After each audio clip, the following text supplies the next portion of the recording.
It really is give and take. And that's something I've learned as I've gotten older. Because like for me, I feel like both of us are very like low maintenance friends. I also didn't realize how much my high maintenance friends needed me more. Because I didn't need them as much as they needed me. Totally. And it's been a learning curve. Like people don't really talk about friendships. Like this is like rare. ROTN, let me present to you the ROTN Podcast. The ROTN Podcast. How do you want me to say it? Rotten. All right, guys. Hello. Good morning. Welcome back to the ROTN Podcast. We're on episode 40, baby. And I am with one of my good friends, Miki, and a little introduction. Miki is a registered nurse, went to UCLA, very, very smart, is a huge TikToker, and was working as a nurse and started making content around it, and now is a lifestyle girly, I would say. Oh my gosh. I hate it when people give me intros because I never know what to do. I'm just like, okay, I guess I'll just sit here.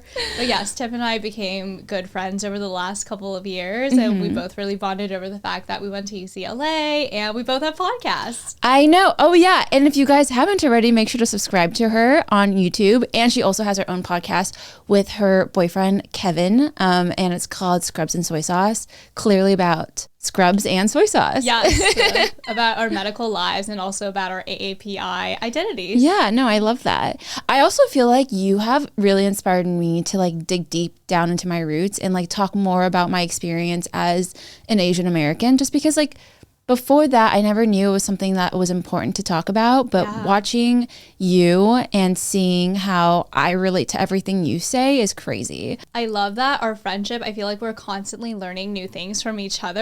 And the one thing I feel like I've added the most to your life is probably like all the things I love related to the API community. I feel like we went to the Unforgettable Gala last year at the end of the year where you literally, it's like an Asian prom where you get to meet all your favorite Asian celebs, all your favorite internet creators, and also recently I have been getting her hooked on anime. Oh my god, we just started watching Demon Slayer. Yes. It is so good. I think I cried on the first episode. Like Miki and I were up till like maybe like 12:30 a.m. last night watching Demon Slayer. Yeah, I mean we've been staying up every night. We've been like, okay, Mario Kart and then Demon Slayer and then Cheez-Its. P.S. So Miki is staying with me in town for like a few days. What were you here for? Oh, the Blackpink concert. Yes. We went together. Yes, we went to the Blackpink concert. I was originally supposed to go with a different friend, and unfortunately, she ended up not being to go last minute. So I was like, okay, who should I call? And I was like, hey, like, are you doing anything tomorrow? And Tiff was like, no, why? And I was like, well, would you want to go to the Blackpink concert? And I didn't realize you were a huge Blink. I'm a huge Blink. I would say my bias is, it goes through stages. Me too. Like, it's really actually Jennie. Same. But I hate admitting that because I really want Jisoo to be my bias because I feel like she just doesn't get as much love as everyone else. I feel you. I love like rooting for an underdog. I honestly love all four of them for very different reasons. I think Jennie is definitely my current favorite it girl. Yeah. But when I was at the concert, I actually was so stunned by Jisoo. Like I mean, you know she's beautiful. She is so pretty. But when you see her actually there in real life, it's like breathtaking and stunning. Like I have no words to say. Spoiler alert, guys. We did leave like before they started their encore. We did. And we got out of Dodger Stadium in like 4 minutes. Like that was the fastest I've ever gotten out of a stadium. If y'all don't know, Tiffany is like the world's most skilled driver. What? Like in order to get around LA, you need to pull some moves that you otherwise probably wouldn't pull. Yeah. And the parallel parking situation, you need to switch. Like in LA, you have to switch lanes if you want to get somewhere. Otherwise, you'll just get stuck. And the ETA will save 12:30, but then when you actually get there, it'll be like 1 p.m. if you don't swerve a little. Yeah. And you cut our ETA to a Blackpink concert by 15 minutes, and I was so shocked. Wait, really? Yeah. Okay, I'm so glad you were saying I'm a skilled worker because there was a little controversy like on the podcast maybe like 7 months ago. Really? Because I was talking about how like in LA you have to drive really fast, like 85 miles an hour is normal in the fast lane. And so many people commented being like, you must be such a bad driver. You're probably the reason why like accidents happen. And I'm like, I've never gotten into an accident.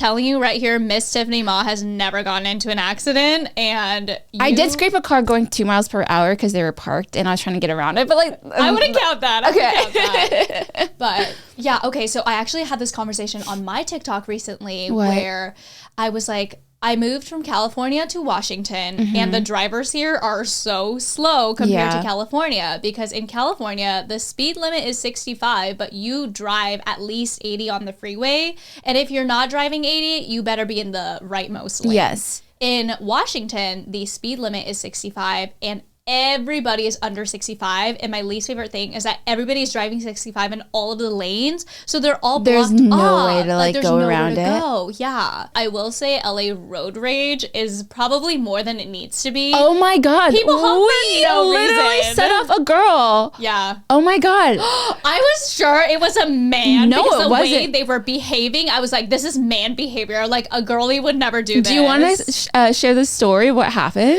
I don't even know what really happened. Like literally, we were changing lanes. There was plenty of space. You had put on your blinker and you're very fast with your lane changing. It's not like we were taking a long time. She speeds up, of course. It was, okay, so it was the girl directly behind us in our lane. So both of us were in the same lane. Both of us were trying to get to the right. Right. I saw she was blinking and then I started blinking too. So then I went ahead of her because like, why would I wait for her? Right. And she sped up and started honking at me and tried to like cut me off. I let her go ahead of me, right? And that's when she started flipping. Like, I let you go ahead. Like, I didn't even try to fight for it. Yeah. And she started flipping us off. And like, both Mickey and I were just like princess waving to her, like, hi. Yeah. And then No. We gave her the Taylor Swift fearless heart. Yeah. But I was convinced it was a man, and Tiff was like, it's for sure a woman. Her nails and fingers. Yeah. She was like shoving her hand outside her window and like flipping us off. And I was like, that's like doing a lot.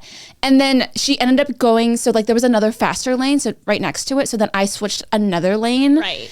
And then she started following us. I don't even care. And then she blasted her headlights at us. Yeah. And then that's when we were doing this. Yeah, that's when we were giving her the little hearts, which is so infuriating. I swear that got her more mad, because then I switched back into another lane because we needed to get on a different freeway. And then so she sped ahead and was like doing this, which means fuck you. Is that what that said? Yeah.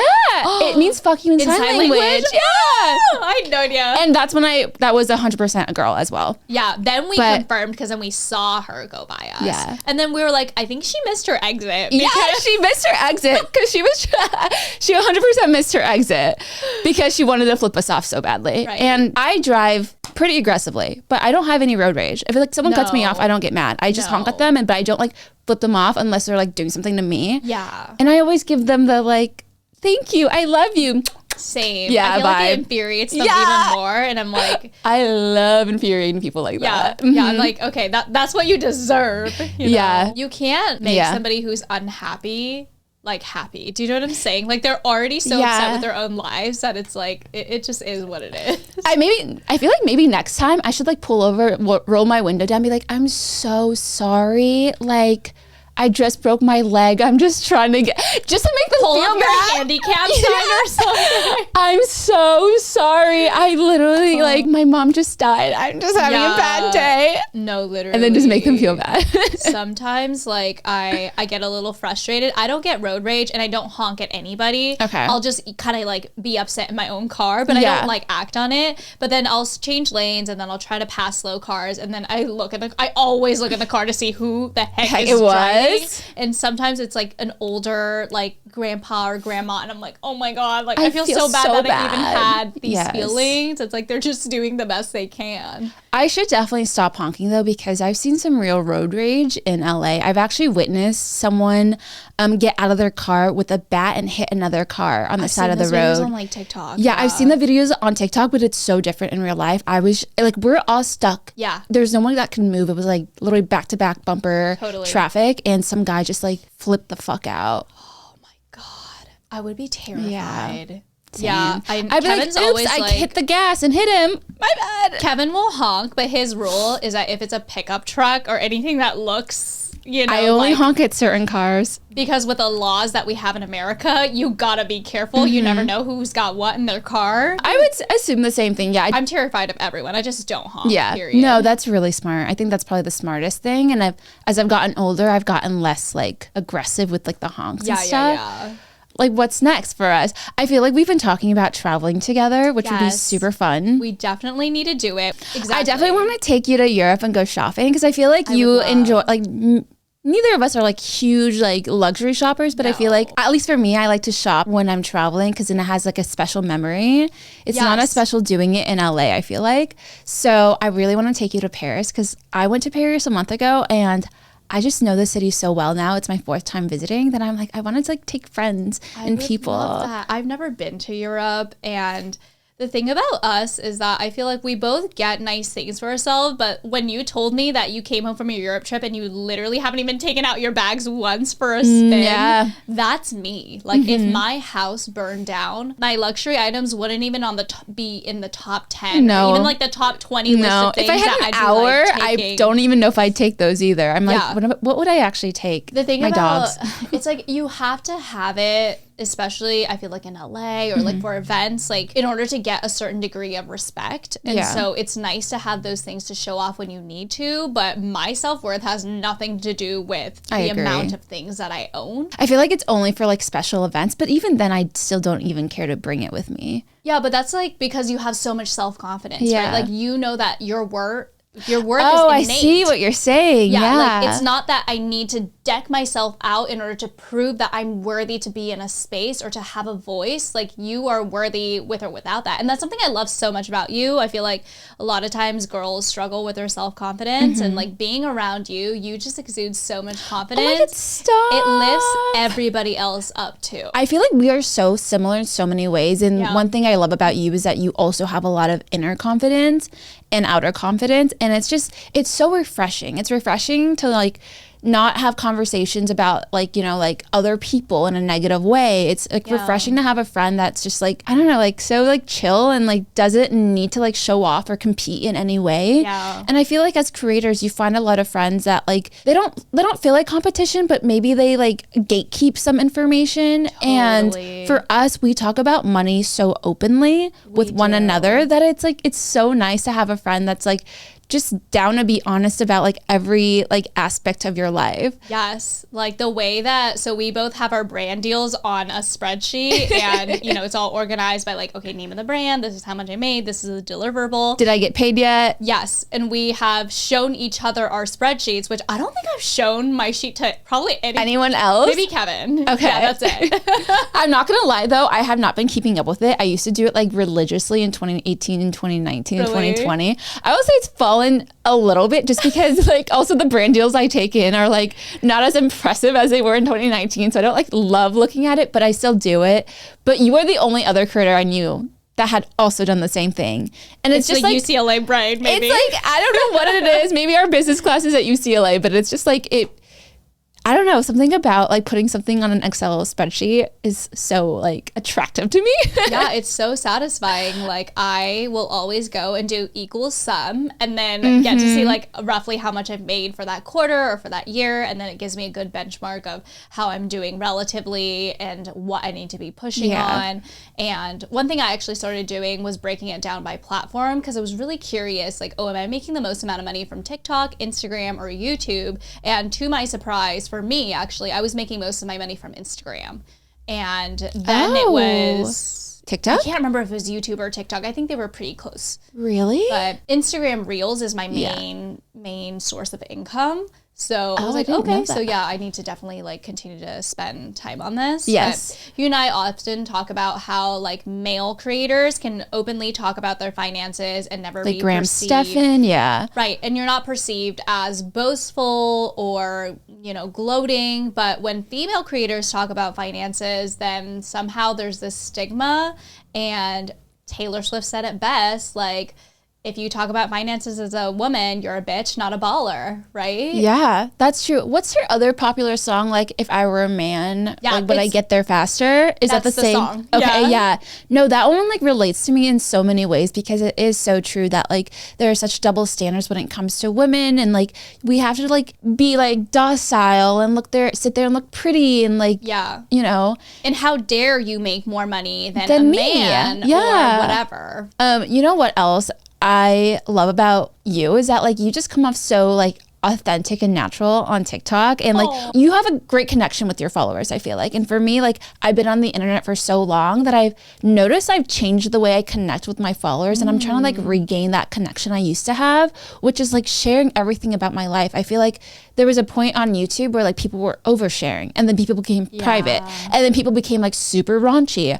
And it's been like this trend I've noticed where like I've kind of followed those trends, but I just need to like stop doing that and be completely myself. And we were filming a really cute video this morning. You were filming like 5 things that make a really good friend. And I feel like maybe we should talk about some of these things on the pod. And I also asked on Instagram for you guys to ask us any questions you guys had. Okay, so yeah, Miki was filming Get Ready With Me. I kind of butted in on this TikTok where she was talking about what makes a good friend. So I feel like there are some like criterias you should have for like knowing where you place your friendships. Like, okay, like you have some acquaintance friends and then best friends and then like good friends, or like friends you want to talk about your boyfriend with, friends you only want to like do like vacations with. I don't know. Totally. Your study friends, your work friends. There's like a category for everything. But we were talking about this morning, but the difference between a really, really good friend versus just like a regular friend, like how do you differentiate that? Because sometimes it's a little hard, right? Yeah. And so the number one criteria we came up with, or I came up with actually, is if I got hit by a car and I was hospitalized, would this person come and see me? Even if they lived in a different state, like would they make the effort if they could to come and see me?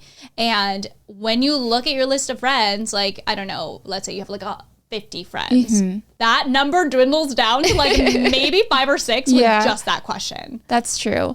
Actually, this has actually happened to me. I broke my foot and no one came to the hospital to see me. Shut the front Only door. John did. Oh my God. But in their defense, I really downplay everything that happens in my life. I really downplay the fact that I was going to surgery. Wait, if anybody told me, even if there was like, oh, it's not a big deal, I would literally be there, because I'm like, I don't care if you think it's a big deal or not, it's a big deal. I will be there to support you through it. And unless you tell me like, I really don't want you here, then that's fine. But also I had Kaiser. I mean, I'm with Kaiser. I actually really enjoy them. But Kaiser did not tell me I was going to be hospitalized for 5 days. 5 days? I thought I was going home the same exact day. No. Yeah, I was hospitalized forever. Oh my God, I would be defeated. And no one visited me, but I also like didn't text and reach out to say, but like, is it my job to reach out and tell people that to come visit me? Is that weird? Or like my friend Brent ended up being hospitalized, and the second I found out, I was like, where are you staying? Let me come over. Right. So like,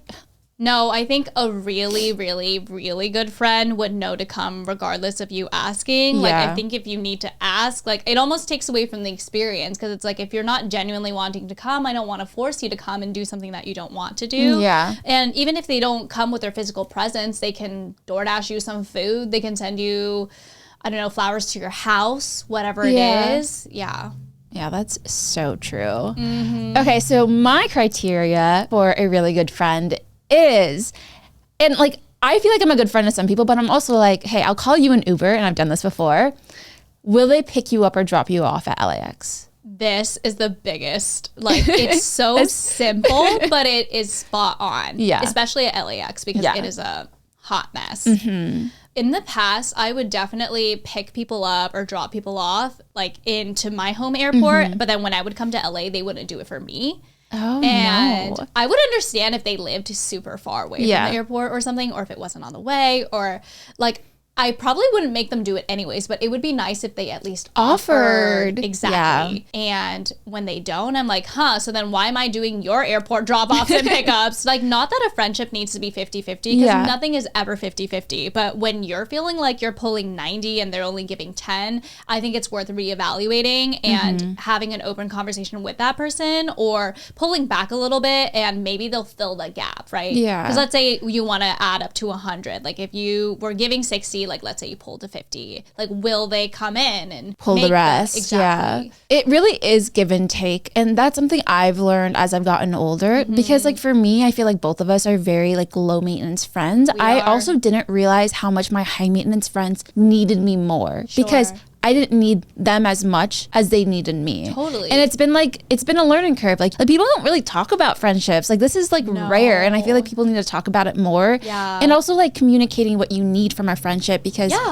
some people like keep it in until like it's a giant blow up, and then a giant blow up happens, and it's like you're like, fuck, like I didn't know you needed these things from me. Right. And like, why didn't you tell me 6 months ago when you were feeling upset? And even like in relationships, like when you're dating your husband or your boyfriend or whoever you're dating, like you need to have communication, and sometimes you don't even know like you're lacking something until someone tells you. Totally. So. I think like all my life, I've spent a lot of time guessing what people are thinking and overthinking of like, oh, like she texted me this, like, does it actually mean XYZ thing? And I think it's from my past trauma of like past friendships, family relationships, like everything kind of related to that. And I asked Kevin and I was like, do you do this too? And he was like, no, unless they tell me point blank that something is wrong, why would I assume I love that he's so black and white. And I was like, I can't even imagine a life where I didn't have to worry about stuff like that. Yeah. You know, but like I feel like if I were upset about something, I would certainly bring it up to my friend if it was important enough.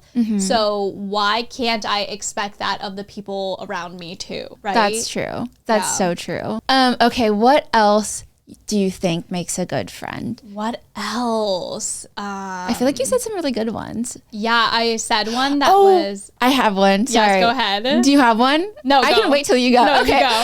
You go. One is, do you find yourself always doing the things they want to do? Or can you do the things you want to do with them? Or is it you always doing the things they want to do? That's really important. Right? Like some people run the friendship and they take the reins on the schedule, the agenda. They want you to support them in doing their events, their things, their podcasts, their whatever, right? But then like when it comes time for like, hey, I have this thing, like, would you come support me? It's like, oh, sorry, I'm like busy. Yeah. Yeah. Or they just like ignore. Yeah. They just ignore it. Yeah. And you're like, oh, okay, I now know. Like, I'll just do the things you like to do and I won't ask you to do the things I want to do. Like, we are not the same. Yeah. Yeah, I think that's like a really hurt feeling because I feel like I give a lot in my friendships. Like, I don't have a ton of friends. I have very good friendships and I only have a few. So I invest a lot into those. So if they were not to reciprocate, at least to some degree, I think it would definitely hurt me. I agree.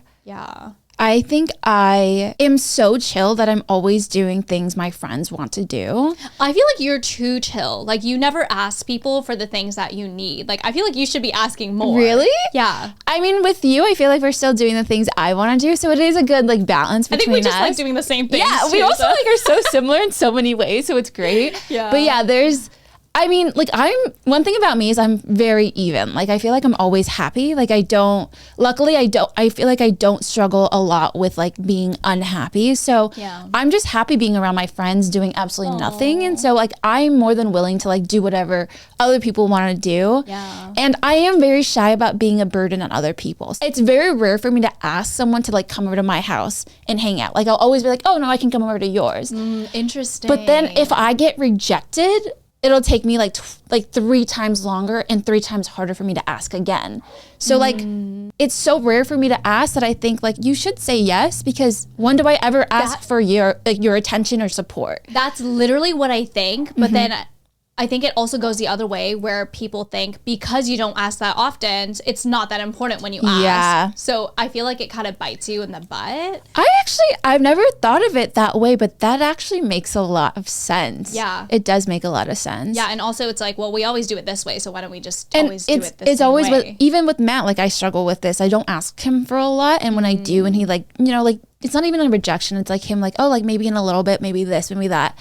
It's like, oh, like. And you're like, excuse me, I literally didn't ask you for anything all day. Yeah, but I don't ask twice. So then he's like, oh, like it must not be that important because you only asked the one time and then you like dropped it. And I can see that. I think you're very wary of how like your actions affect others too, which is something I admire so deeply about you. Like I remember the first day I came, we just organized your PR, which is it's literally, oh my God, I hated that you helped me do that. It's literally my favorite activity at home, just to sit and like unbox and then like organize all the products by like, okay, this is skincare, this is makeup. And you were just like, what do you want to do? Like, let's go do something else. And I was like, no, like I just want to sit at home and chill and I'm down to do this. I'm glad. You know, and I feel like you're like literally hostess with the mostest. You're like doing the most, always taking care of everyone else. Oh, that's so nice. I just hope you're also taking care of yourself. Wait, why are you so nice to me? I feel so uncomfortable. No, literally, like that's how I feel. Like I feel like it's hard to know somebody. Sometimes it's easier to hear from somebody else how someone is. Okay. And genuinely, like, Tiff, one of the best human beings on this planet. Oh my God, stop. Like, you're always looking out for other people. You, like, I feel safe knowing that, like, if something is wrong, you'll tell me. It won't be like I need to like guess and like, you know, be like, is she actually thinking this when she's saying this? And you feel uncomfortable around me and you're like, what's going on with her? Yeah. Exactly. Yeah. Exactly. And then if I don't respond to a text or if you don't respond to a text, we both mutually know we probably like read it and just forgot to respond. Like it's not that serious. I'm so bad. But again, I love that like we're both very low maintenance, but like when we come together, it feels like just so natural. Like, I don't know. Like, I feel like our friendship comes off very, like, it feels very natural for me to have this friendship with you. Is there anything else you can think of that, like, is like a true friend? I can think of a lot of things that are signs that they're not a good friend. I know, that's definitely easier. I think that's a little bit easier than, like, trying to say, like, okay, what's a good friend trait? I think a really important one is, does the friend celebrate with you during your highs the same way that they support you during your lows? Because you will have some really good friends who, when you are at your lows, they are there for you. They're so good to you. They help you. But that's because they're celebrating your downfall. Exactly. So you have to be careful. Like, are they also happy for you when you are happy, right? Because we all have certain people that we see as quote unquote competition or like role models, right? People that we aspire to work towards or to be.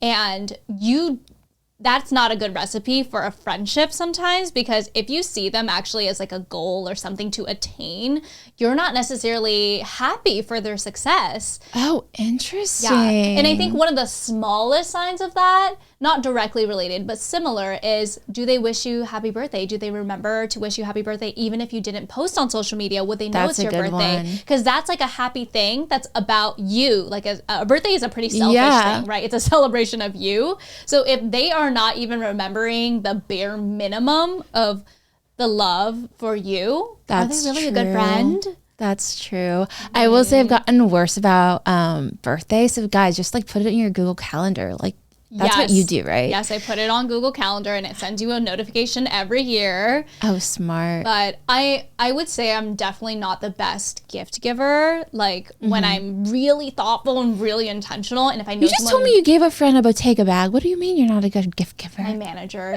But I feel like I try to be really thoughtful about what I give. But I will say I'm less good, I'm very good at gift giving for the people who are super close to me. But the people kind of in the middle where it's like, we're good friends. Yeah. We're more than acquaintances, but we're good friends, but we're not quite there yet. Yeah.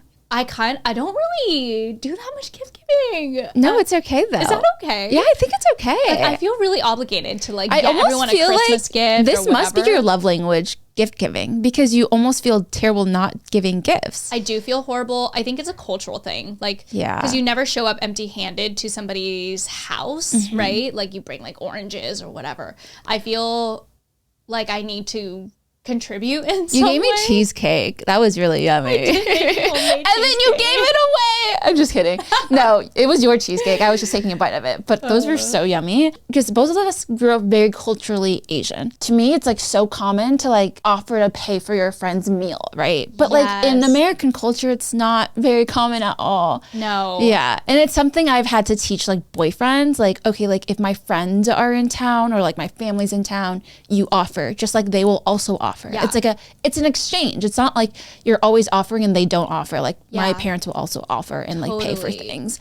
I think there's friendships where it's definitely like the topic of money is awkward and I don't like, I kind of just avoid it, or, you know, sometimes you end up paying way more, or sometimes they want to split it, but the whole situation just like kind of makes me a little nervous. Yeah. But it's funny with us, our friendship, like there are some times where I pay for your meal, sometimes you pay for my meal, and other times where we just split it. We don't even talk about it. We just like, okay, yeah. Like, it never feels awkward. Yeah. Like even when we go from like paying for each other's meal to then all of a sudden we're splitting, it's never like, oh my God, like this is so weird. Yeah. Like I feel awkward about it, or there's some sort of obligation. And that, oh my God, it's the best feeling ever. You know what is so funny? Mickey tried to do yesterday. So Mickey and I went to the Melrose Trading Post yesterday, and I didn't have any cash on hand. Yeah. And the guy I was talking to was like, I don't have Venmo, which is the dumbest thing ever. Like Venmo is huge. How do you not have Venmo? He was like, I only take Cash App. And Yeah. I was like, I don't have Cash App. I don't have Cash App. And Miki was like, no, I'll pay for it. Here's $100 bill. And this was like not even for me. This was like an African shea butter that I absolutely love for Matt. Like Matt loves this thing. And you can only get it at like small like flea markets. And Miki was like, no, I'll pay for it. And I'm like, shut up. You're not paying for my gift to Matt. Like you were just straight up, you were like, don't even pay me back. I was like, I like Venmo you right then and there. But I was like, what is wrong with you? Like you're not paying for my gift for Matt. No, but it's like, you didn't have cash. Like obviously I'm going to get the cash, and like you've been doing the most. Like you've been driving us around. You've been like, I feel like it's like the least I could do. Yeah. But like also speaks to your character of like you, like not that I expect you to pay me back. Literally I could care less. Yeah. But like the fact that you went out of your way to still pay me back, right? And yeah, like, the guy was trying to make small talk with us because I was standing in front of his stall after we bought everything because I was like trying to like Venmo you back. And I was like, it's really not a big deal. I was like, no, I got to do it right now before I forget. But okay, I don't know if you're like this, but the more stingy someone is, the more stingy I am, and the more generous they are, I will always top them off with even more generosity. And I think sometimes it can be a bad habit of mine, like on both ends, the good and the bad. But literally my biggest ick is when somebody is like super stingy, then I will pull back all my reins too. And I'll be like, okay, well, if you want to have that kind of energy, I'm gonna match you. Is there like an incident where this has happened? I'm trying to think if I've experienced this with like a friendship, or like not even a friendship, just like a family member or whatever. Like if they nickel and dime me, like with a Venmo charge or something. Oh my God, like $1.15. Yeah. You're like, no, what? not even that. Like, cause I don't even mind that, but it's like we went to this X place and my gas was X dollars and like, you know, and then they charged me for that or something. I'd be like, okay, well then I didn't charge you when you came to my house and I drove you around for 3 hours, right? That's so funny. No, I've never had to experience that, but I would definitely nickel and dime someone if they're definitely doing that to me. Actually, I lied because I don't, it's not like I do that to them. I think I'm just pissed in my head, but execution, I don't have the balls to actually be like. In the sense, like in the future, you want to be so generous. Like I want to do the same exact thing they're doing because I'm like, I'm better than that. Yeah, but I will be less generous. Like, okay, well, I'm never going to offer to pay for your Starbucks drink again then. Right. Yeah. Right. Like, it's just, it sets like a weird tone, I feel like, and I totally understand that like everybody's financial situation is different, but I always say generosity and wealth are two different things. You can be poor and generous, you can be rich and generous, you can be rich and stingy AF. Yeah. Like, those are not correlated, and it's not even about the dollar amount. Like if we went to McDonald's, like, and I wanted $2 fries, like, would you make me go and wait in line myself and like pay myself? Like, I don't know. Also, like maybe it's not something like you think of, but maybe I do. If it's like a big generous offer, I also want them to play a game. And it's so weird, but of like, no, you don't have to do it. And I'll insist, and then I'm happy. But that's if a they're cultural like, thing. Yeah, but if they're like, okay, a little too on the easy. first one, and I'm like, okay. Like, no, it has to be a slight game. Like, no, like I can totally like pay for half. Yeah. And it's like, no, I insist. And then they're like, okay, like, are you sure? That's okay. Then you say, okay, but fine. if it's like if I'm paying for like $150 meal and you're like, thank you. I'm like, I'm more than still happy. Like, it's not a game. Like, I still was going to do it either way. It's like, oh, like, okay, like there's just a cultural difference of like how, I mean, I remember being a kid when I was like 9 years old, watching my mom and her friends just fight over the bill. It's literally like, you just see hands up in the air with credit cards and the waiter's like, I don't know who to grab. Yeah. And it's like, I don't know. It's just like a fun cultural thing. I think it's a huge part of like my personality is always offering. Yeah. Totally. Or like, you know, some friendships where you just switch off every other time. I think that's natural too. Whatever it is. And like, again, like I understand that's my cultural background that's speaking. So it's like, if you come from a different background or you were raised differently, I obviously don't expect that from you. Like, let's just split it. As long as it's fair and it's even and everyone's happy with it, that's fine. I thought of a story. I'm trying to think about how I can change the identifiers so the people I'm talking about don't know this story.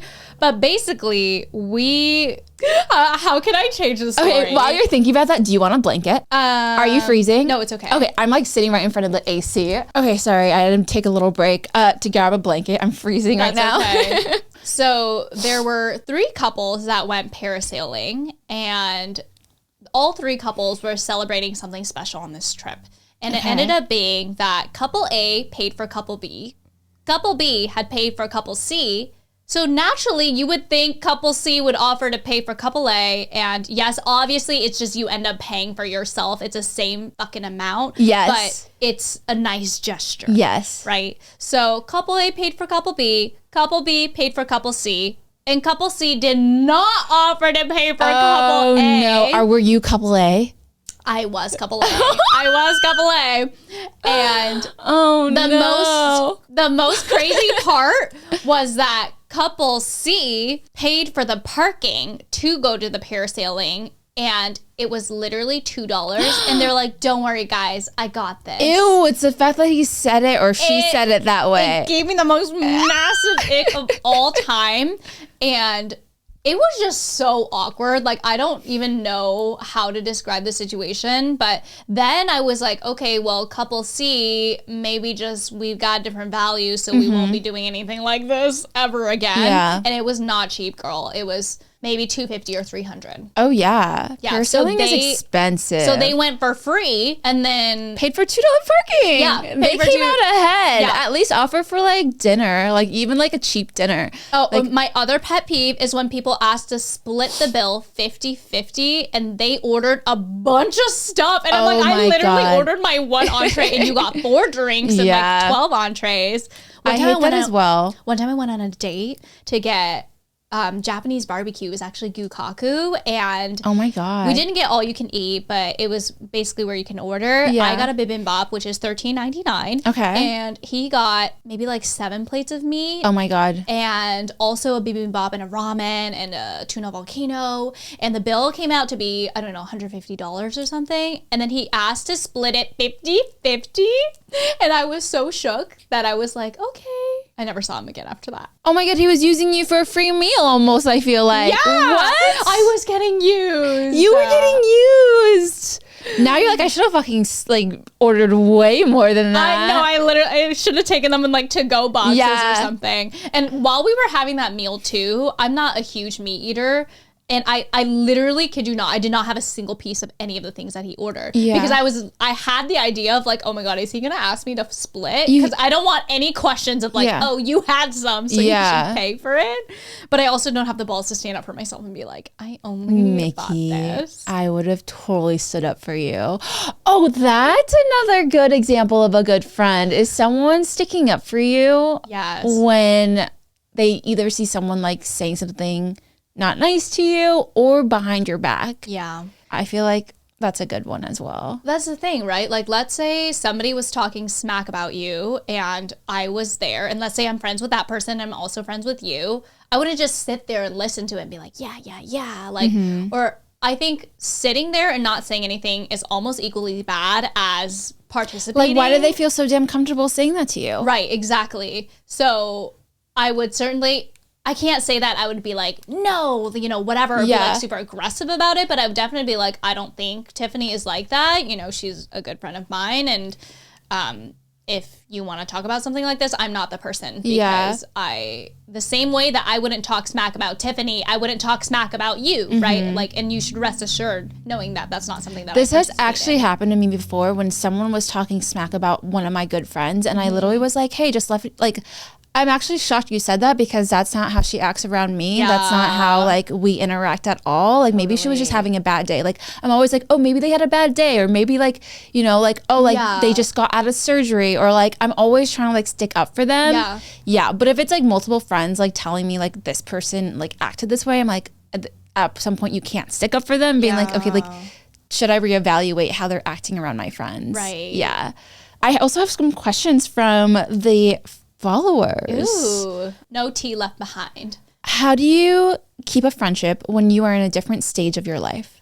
Okay, so I feel like with friendships, you can either grow together or grow apart. And the way that someone explained it to me was, when you are growing up, you are literally going through all the same things together. You are going through middle school together, you're going through high school together, you are getting your first job. Like, your timelines match up really closely. But as soon as you graduate, everybody's on their own timeline. And instead of living life together, it's like you're telling each other about your life as opposed to living that life together. Oh. Oh. Right? Because you're not on the same path anymore. And so can you be respectful and happy for your friend when they are on a path that's different than yours? And sometimes you can, and sometimes you can't.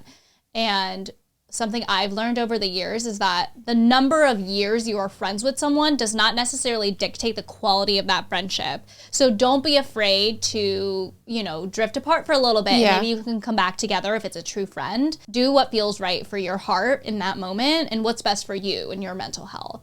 That is like so wise. That was a great response, because I actually was thinking about this and I couldn't figure out a good way to say that, but you literally just said everything. Oh my gosh. I was thinking about. Okay, wow. Next question. How do you know when your friend is a toxic friend? We kind of hit some of these, but I feel like there's a lot of good points. I feel like a toxic friend leaves you feeling worse about yourself after you hang out. Literally what I was going to say. Yeah. How do you feel after you hang out with this person? What is your primary emotion? Is it happiness, sadness? Are you feeling excitement? Yeah. Are you feeling materialistic? Are you spending money that you don't normally spend? Ooh. Does this person bring out the best in you, or do they not? That is good. Mm-hmm. That is so good. Yeah. Like after we hang out, I'm never like, oh my God, I'm so exhausted. Like I feel like I'm not good enough. Yeah. Like I don't have thoughts of, my self-worth not being good enough. And if you do, then that is a sign that maybe that friendship isn't the healthiest for you. And just because somebody is toxic for you doesn't mean they're toxic for everybody else. Like, exactly. It could just be you guys are just incompatible, and that's okay. Yeah. It could also be that you grew apart and like you no longer like can relate. But yeah, I feel like a good sign is, does your battery feel drained after seeing them? Yes. Like I've seen you for 3 days straight and I'm like, wake up, Miki. When are you awake? Oh my God, I have to leave tomorrow. Like literally, like it's going so fast. I'm also going to drop you off at LAX as a good friend. And then I'm going to pick you up at SeaTac next week. Oh yeah, we didn't talk about the fact that I'm literally, maybe I should keep it a surprise. But yeah, I'm going back to Seattle and seeing you for like 5 days straight. We're doing a secret project. Yes. Are content creator friendships different from other friendships?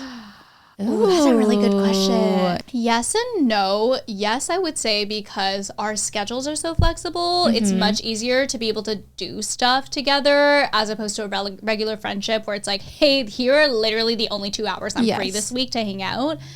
And then also creators understand other creators. So like my life is my work and my work is my life. Even on a day where I'm not working, I still probably will want to film and want to do some sort of, I don't know, something aesthetic so that I can capture it for the camera. And actually the best example I can say is when we were filming TikToks, the transitions for Blackpink, the way we were both running to the camera to restart the timer, like that was like, oh, heaven. We just know. Yeah. We just know. Or when I'm in the car with you and I try to vlog and you turn down the AC knowing that the AC will be loud. Super loud. Yeah. Oh my God, that's hilarious. Well, I will say that there is no difference between like, at least for Miki and I feel like we're real friends. It's not like we're just content creator friends. There are definitely content creator friends where it's like work friends and then real friends. So I think you can just relate it to like if you're a lawyer or like if you are a nurse or whatever. It just, it's the same feeling as like having a work friend. Just like you have a work wife or a work husband and then you have your real husband. And it's like they fulfill different things in your life. Totally. But I feel like for us, we've gotten to the place where, I mean, originally we started off as work friends, but I feel like you're now my just friend, like genuine friend that also happens to have the same job that I do. So like we have like a stronger bond because of that. Yeah, I will say that just like literally everybody is human. Like even your favorite celebrities are just humans, right? And creators are just humans. We're very normal people. Like we just watch anime. We eat a lot of Cheez-Its. Like, oh my God. We finished a whole box of Cheez-Its together. We did. I ate most of it, but yes, we did finish Cheez-Its. And we have plenty of Cheez-Its at the house, so we can finish another box or two. I can't wait. The extra cheesy ones. Yes, those are so good. Or the cheddar jack Cheez-Its are really good. Ooh. But I haven't tried the grooves one that you've been talking about. Okay. Okay, next question is, how do you maintain a long distance friendship? Ooh, That's a good question. I think even with a long distance relationship, the most important thing is kind of to have something to look forward to. So at our hangouts, we're almost always like, hey, like when's the next time we're hanging out? Even if it's like 6 months from now or a year from now, just even knowing, not even like a solid, like I have a flight booked, but like, hey, I'm planning to come back down XYZ time. I think that's really important because a lot of people, their love language is quality time. Yeah. So unless you really get to spend time with them, it's tough to have a good friendship. Now with technology, you can FaceTime them, you can DM them. I always like am like hearting people's stories to know that like, hey, I'm watching you, I'm supporting you even from afar. What else? You can even do it not scheduled, like just giving them a phone call or like having like a longer like FaceTime call with them. Like for us, we just randomly will FaceTime each other. Yeah. Like out of nowhere. And I will say I always feel very included. Like when you got engaged, like you still invited me, right? Like you could have been like, oh, she's in Seattle, she's not going to come, whatever. But like always, I think making the intention that like you are thinking of them, even if they probably can't come anyways. Even if you know it's a no, just like inviting them. Yeah, like just the thought, I think. Just the same thing with offering to pay for the bill. It's like the thought that counts the most. Yes, right? yes. No, that's so perfect. Yeah. Okay. Someone said, I just finished college and I have no friends. I don't know how to get them. How do you make new friends in adulthood? Oh, that's hard. Honestly, it's really hard to make friends after college because like, again, like we were saying, you can make so many friendships in like elementary school, middle school, high school, and college because you have vicinity. Right. You're almost friends with people because they're close to you. Like they're the people you see every single day. But once you don't see people every single day, it's hard to like keep that friendship. But for me, it's like being open to friendship. Like it could be like, oh, have you tried this boba spot before? And you can have like a normal conversation with someone and be like, no, let's try it together. Like just saying like, let's do something together. And like putting yourself out there. I think there's like a sort of vulnerability about like making a new friend. Yeah. And it only can happen if you're vulnerable and like make the effort. I will say, I think that being in a relationship can kind of hurt that sometimes because you spend so much time with your partner that you don't have any, like when I'm by myself, I'm much more likely to force myself to be social or to say hello to somebody at a coffee shop or whatever it might be. It's really difficult to make adult friends to begin with. And it's even harder to make quality adult friends. And so I would just say, don't like force yourself, like be like, I have to make 3 friends. Like, you know, just let it happen naturally and keep the people who are good really close to you, whether or not they are physically distance-wise close to you, and what's good will come. Yeah, like, I mean, I moved to Seattle a couple years ago, and I can't say I have more than 2 friends in Seattle who are like really good friends. I know nowadays they have like Bumble BFF, right? Yeah. Like maybe you just have to put yourself out there in that way. Like maybe like really use like a dating app service for friendships. Totally. I mean, you have to leave your house to make friends, which is not something that I realized. I was like, that makes sense. That makes sense. Whether it's like pickleball or if you like workout classes, like put yourself in the environments, like where the person who you want to be a friend with, where would you find that person? And you need to go and do that activity. Yeah. No, it's just like, okay, like if you want a boyfriend, what do you want your boyfriend's lifestyle to look like? Right. Is he at the club? Right. Like, or is he eating at Whole Foods? Like, then go to Whole Foods or go to the club. Like, what do you want in a friendship? Go to those spots. You need to live the life that you want to live before you can even get that life. Yeah. Yeah. Wait, that's so true. Like, yeah, if you want a friend that plays pickleball, go to the pickleball court. Yeah. And I know it's scary going by yourself, but do it. People are so nice in general, I feel like don't psych yourself out before you like actually try. Do it. Okay. Okay, this is not about friendship. Is that okay? Is being an influencer worth the trade-off of losing your privacy / personal life? Interesting. I can start if you want just time to think about it. I can see a benefit and a negative to it.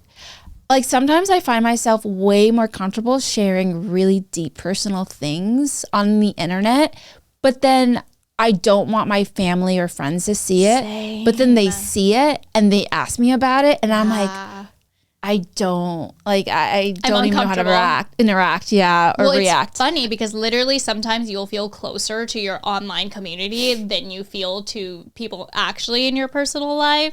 And that's a really weird balance, especially like, for example, like you're very transparent about like how much money you can make or like offers you've gotten on brand deals. Yeah. And it's like, that's information I'd share with the internet, but not necessarily with the people around me. Yeah. Right. But then of course they're watching. So it's definitely weird, but I don't think, is it worth the trade-off? I would say yes. Yeah, it's definitely worth the trade-off, but it does hurt relationships you have sometimes. Like for example, like Matt and I could be doing something together and we're like joking and having banter, and then people will comment like, wow, Matt's so mean to you. I'm like, I didn't take it that way at all. Like like that's just how we are naturally. And I feel like with being an influencer, people believe they know you so well. It's a parasocial relationship. Yes. Yeah. But they also don't understand the nuances of like you as a person, so they can take things in the wrong context. Yeah. Which kind of can be hurtful for like your relationships you have with people outside that aren't asking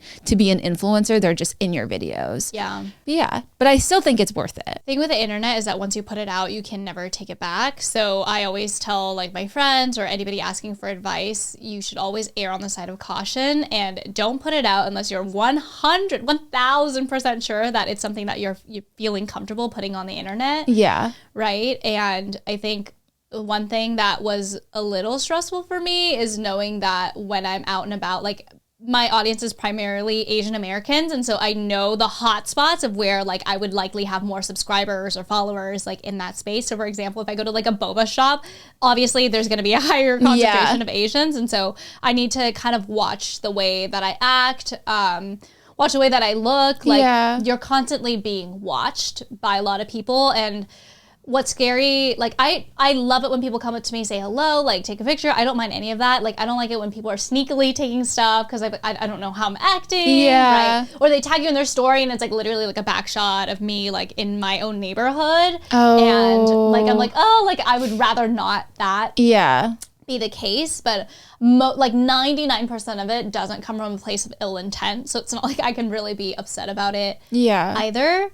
But is it worth the trade-off? Like 1000%. This is my dream life. I get to do what I love the most every day, and you get to dictate your own schedule, which is a blessing and a curse. Yeah. But to be able to, like, I loved making videos. Like, I can't believe I make money from making videos. I would do it for free. Yeah, it was like, it always starts off as a hobby, and then like you're like, holy shit, I can actually make a real living off of this. This is crazy. Yeah. So I don't think I could ever. I wouldn't trade my privacy for back. Like, I guess I never imagined I could be so privileged to be where I am today, and I never ever forget that. So yes, obviously every job has its like downsides, but it's probably one of the best jobs you can have in the world. Nowadays, kids look up to influencers and want to become influencers. It's crazy. The #1 survey result for what kids want to be when they grow up. Yeah. Influencer. That's crazy to me, because for me, like growing up, it was astronaut, doctor, lawyer. Yeah, whatever. Now it's like influencer, boxer.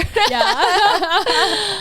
Okay, last one, because I know you have to leave. I just turned 25. Is there anything you wish you knew at 25 that you now know? Because you're 7? I'm 26. Okay, so you're like, okay.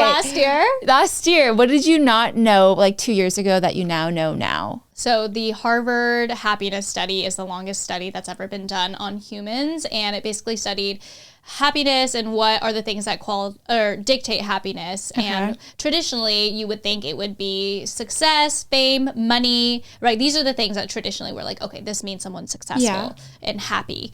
But actually it's tied more towards the quality of your relationships is the #1 indicator for your happiness. Yes. And so I've really prioritized my own friendships and relationships over the last couple of years, and being okay with putting the work down every once in a while. Like, it will not kill you. Like, yes, your career will obviously move slower if you are working less. That is how life works, but it's okay, because what are you doing all that for? Like, what is your end goal? I feel like I forgot to look at the big picture. I was so muddled in like the day to day. Yeah. And now I'm like, yeah, I will take the weekend off. I will go camping with my friends. I will go visit Tiff in LA, right? Whereas past me would have never done that. I find myself being the happiest, exactly what you said, when Matt and I are in a good place and my friendships are in a good place. Yeah. Like, it doesn't even matter how much money I was making. It's always been about what does my relationship and like social life look like that brings me happiness? Totally. And I will say the number one thing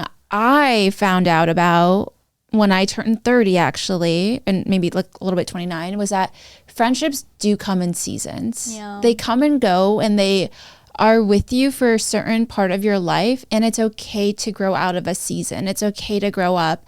And it doesn't mean that like, you know, they did anything terrible or that you're like a perfect person. It just means that, you know, they're not fulfilling your needs in any way anymore. And it's okay to let go. Like, you don't have to like hang on to something that's not giving you like any joy or fulfillment. Yeah, I think we went through very similar seasons of friendships and friendship transitions. Yeah. And so it was nice to have each other to like talk about that. Also, you made a cute video where you had an ex-best friend that you stopped being friends with, and then you like became friends with them again. And then you made a cute TikTok where you guys like blew out candles.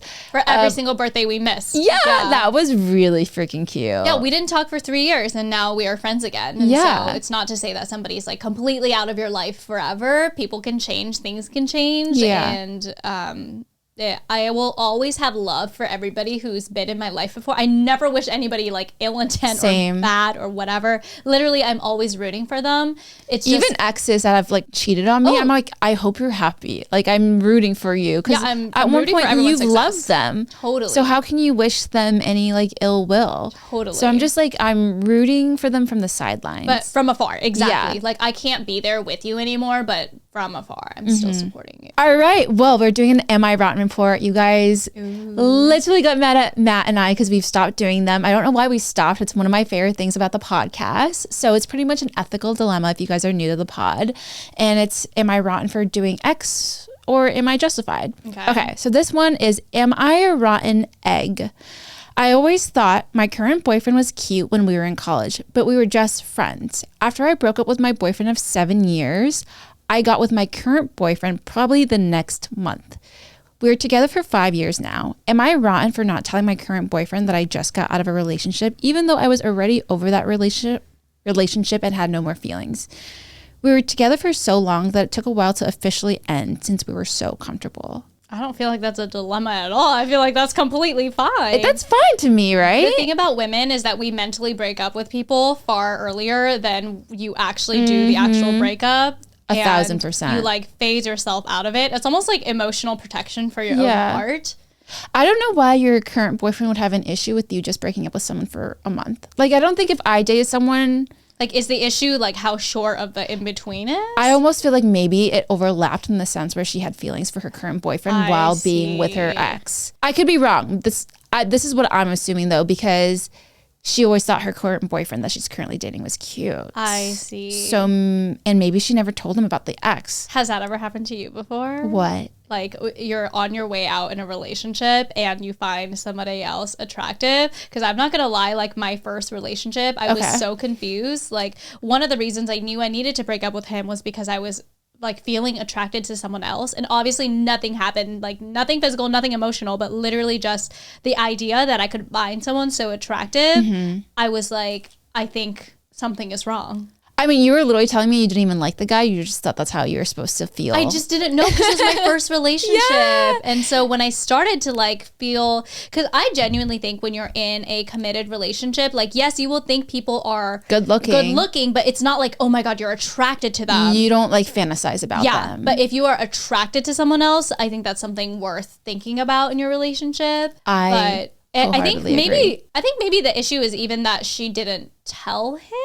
Because it doesn't sound like he knew about her ex. Yeah. Which is the iffy part. Yeah, because I'm all about transparency. Like, if you have a problem, tell me, but I'll also, tell you. It causes a lot of problems if you're not completely honest. Yeah, maybe just have an open conversation and be like, hey, babe, like, there's something that I wanted to talk to you about. Yeah. He probably doesn't even give a shit. He's like, whatever, we've been together for so long now. It doesn't even matter that you like, interlapped a little bit, or that, like you had a crush on me while you're dating someone else, or I whatever feel like it is. The way guys see it, he'll be like, well, I'm the winner now. Yeah. I'm the one with you now. So I hope he sees it that way. That's how they should see it. Exactly. Yeah. Well, that is it with the Am I Rotten? We just did a super short one. But if you guys want to be a part of the next podcast, submit your Am I Rotten responses to the Google Doc below. It could be a confession or a moral dilemma, whatever it is.